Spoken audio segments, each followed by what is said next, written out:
Hello, everyone. Today we are going to listen to Mrs. Campos read Giraffes Can't Dance. So, for Project Mindful, this whole week, we are going to be thinking about the power of yet. Now, do you remember we read this earlier and we talked about how my strong mind helps me to get better at challenges. You know, we all have challenges. Some of us are really good with reading, and then some of us are not really great with math. That's me. So math is a challenge for me, so I have to really work hard at it. But the most important thing is that I have to tell myself, I don't get this yet. And that is the power of yet. So when we put yet at the end of a statement that says, oh, I can't do it, I don't understand this doesn't make sense to me, we're like giving up. But if we say, I can't do this yet, I don't know this yet, then we are going to make sure that we keep at it so that our yet becomes a now.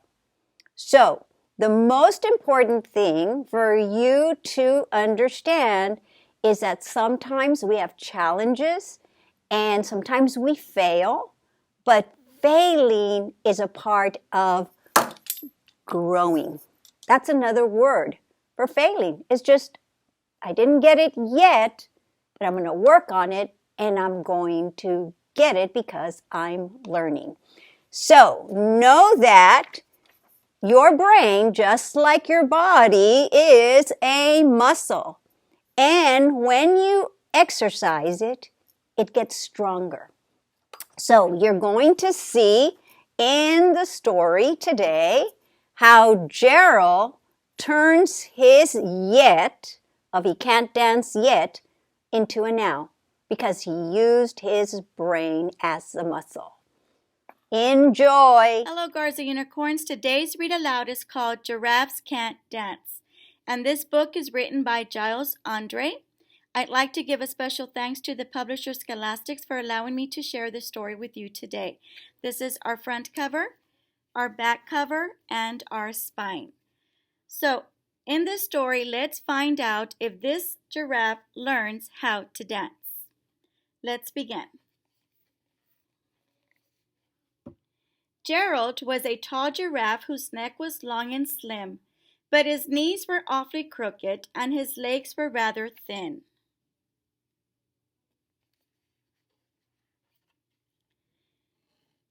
He was very good at standing still and munching shoots off trees, but when he tried to run around, he buckled at the knees.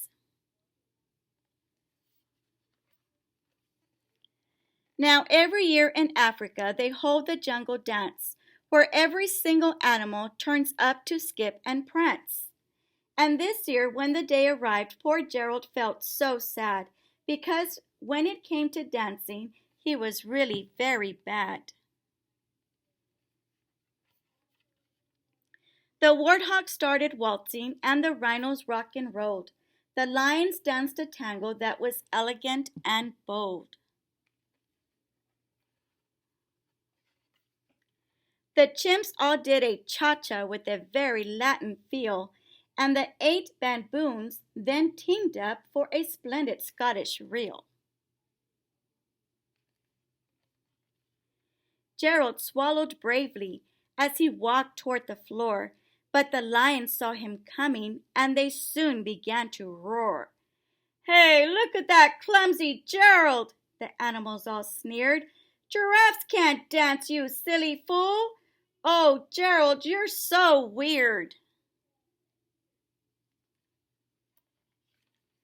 Gerald simply froze up. He was rooted to the spot. "They're right," he thought. "I'm useless.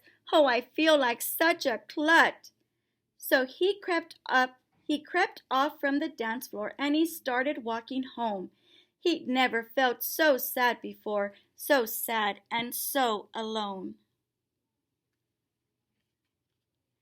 Then he found a little clearing and he looked up at the sky. The moon can be so beautiful, he whispered with a sigh. Excuse me, coughed a cricket who'd seen Gerald earlier on. But sometimes when you're different, you just need a different song. Listen to the swaying grass and listen to the trees. To me, the sweetest music is those branches in the breeze. So imagine that the lovely moon is playing just for you. Everything makes music if you really want it to. With that, the cricket smiled and picked up his violin. Then Gerald felt his body do the most amazing thing. His hoofs had started shuffling, making circles on the ground. His neck was gently swaying and his tail was swishing round. He threw his legs out sideways and he swung them everywhere. Then he did a backward somersault and leaped up in the air. Gerald felt so wonderful, his mouth was wide open. I'm dancing, yes, I'm dancing, Gerald cried.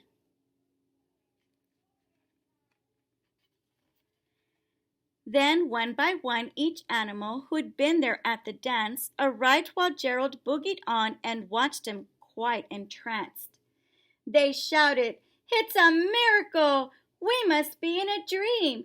Gerald's the best dancer that we've ever seen!" "How did you learn to dance like that? Please, Gerald, tell us how!" But Gerald simply twirled around and finished with a bow. Then he raised his head up and looked up at the moon and stars above. "We all can dance," he said, "when we find music that we love." The end. So boys and girls, Gerald was able to dance. He wasn't at the very beginning, but he found his yet become a now. I hope you enjoyed this story.